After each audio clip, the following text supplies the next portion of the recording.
The camera had been strapped to a slash pine for 41 days. It wasn't pointed at anything special, just a muddy crossing where two drainage channels met inside a stretch of the Big Cypress backcountry. Motion-triggered, weatherproofed, forgotten. When a field tech finally pulled the SD card and scrolled through the thumbnails back at the truck, she stopped scrolling. Then she called her supervisor. Not because of what was moving through the frame, because of how little was. That single card and thousands like it collected across South Florida every year has become one of the strangest kinds of evidence in modern wildlife science. Proof by absence. To understand why an empty forest can be more alarming than a dangerous one, you have to go back to the storm that started it. In August of 1992, Hurricane Andrew tore through southern Miami-Dade County with sustained winds, well over 150 miles per hour. Among the thousands of structures it leveled was a commercial reptile facility on the edge of the Everglades. Nobody counted the animals that got out that night. There wasn't time, and there wasn't much left standing to count from. What is known is that Burmese pythons, a species native to the swamps and grasslands of Southeast Asia, were among the escapees. That single event didn't create the python problem on its own. It combined with something slower and quieter, the exotic pet trade. Through the 1980s and 90s, Burmese pythons were sold across the country as novelty pets, cute, manageable hatchlings barely longer than a pencil. Few buyers understood that a healthy female could reach 14 feet and well over 100 pounds within a few years, or that she would need a diet, an enclosure, and a level of commitment most households were never prepared to give. Faced with an animal that had outgrown their home and their patience, a number of owners made the same decision independently. Drive to the edge of the wetlands and let it go. It felt, to them, like mercy. It was closer to loading a weapon and leaving it in a room full of animals that had never seen one. The Everglades did the rest.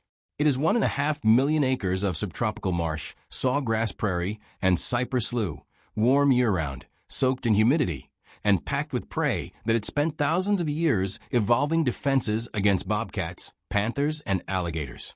None of that evolutionary history prepared a raccoon, an opossum, or a marsh rabbit for an ambush predator that hunts by sensing body heat, can hold itself motionless in inches of water for hours, and strikes faster than the eye can follow.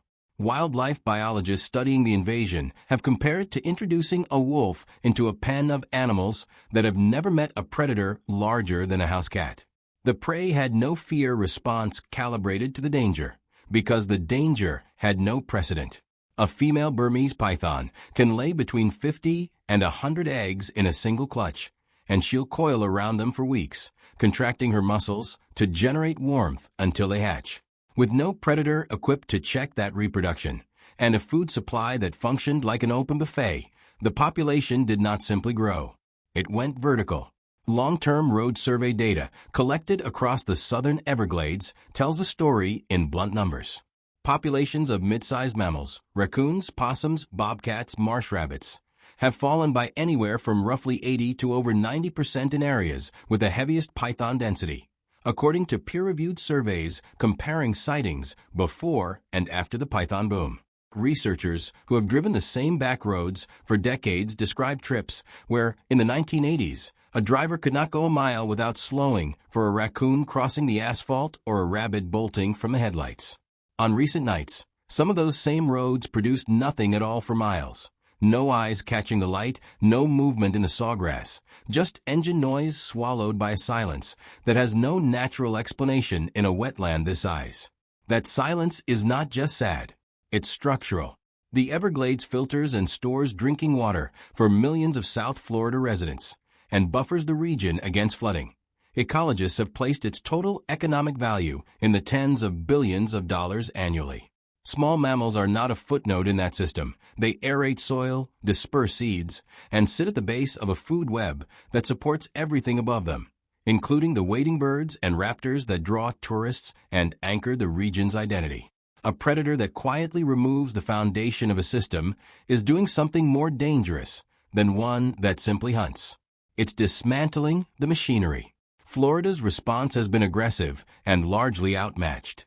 The state's public hunting competition draws hundreds of participants and plenty of media attention, But a single season's harvest, typically in the low hundreds of snakes, is a rounding error against a population most researchers now estimate somewhere between 100,000 and half a million animals spread across the region. The state's professional contractor program, which pays trained hunters to remove pythons year-round, has fared better in raw numbers, with cumulative removals climbing into the tens of thousands since the program began in the mid-2010s. But contractors themselves describe the work less like hunting and more like searching for ghosts. A python's camouflage is close to perfect against leaf litter and shadow. A 15-foot animal can lie coiled a few feet from a hiking boot and never be seen. Thermal drones, one of the first technologies researchers hoped would solve the detection problem, largely failed. A cold-blooded snake matched to ambient temperature simply doesn't stand out on an infrared camera the way a warm-blooded animal does. The most effective single technique to emerge has been what researchers call the Judas snake method.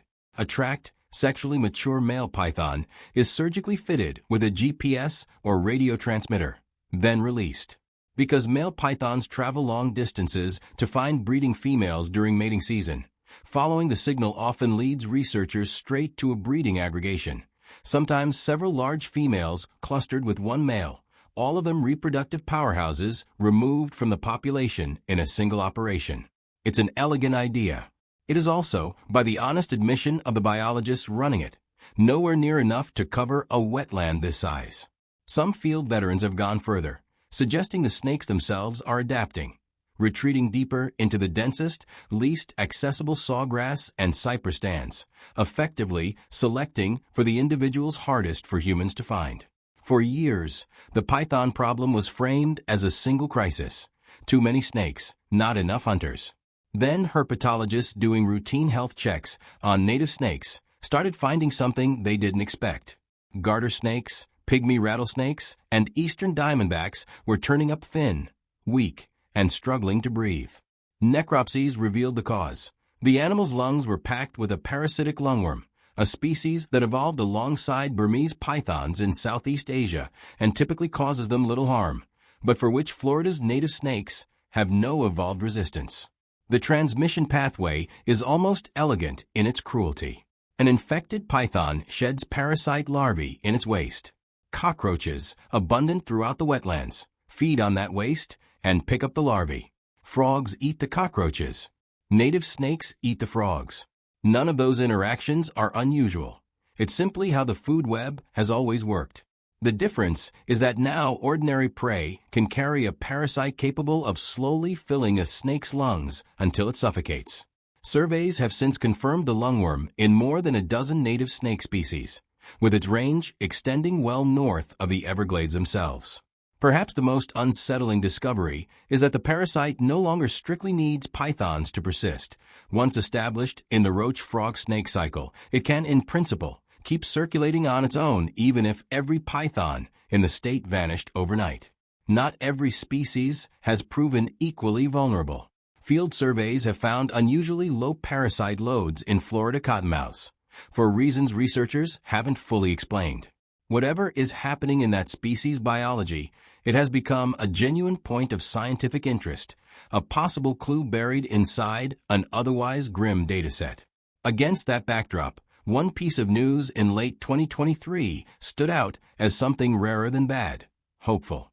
The eastern indigo snake, a glossy blue-black constrictor that can grow past 8 feet and is immune to the venom of every native pit viper it might eat, had been absent from much of North Florida for decades, pushed out as longleaf pine forest, and the gopher tortoise burrows the indigos depend on for shelter were cleared for development.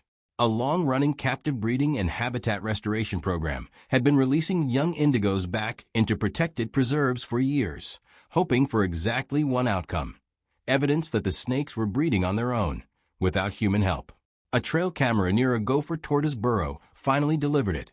Hatchling indigo snakes moving through the frame with no adult in sight, no release cage, no human fingerprint on the moment at all.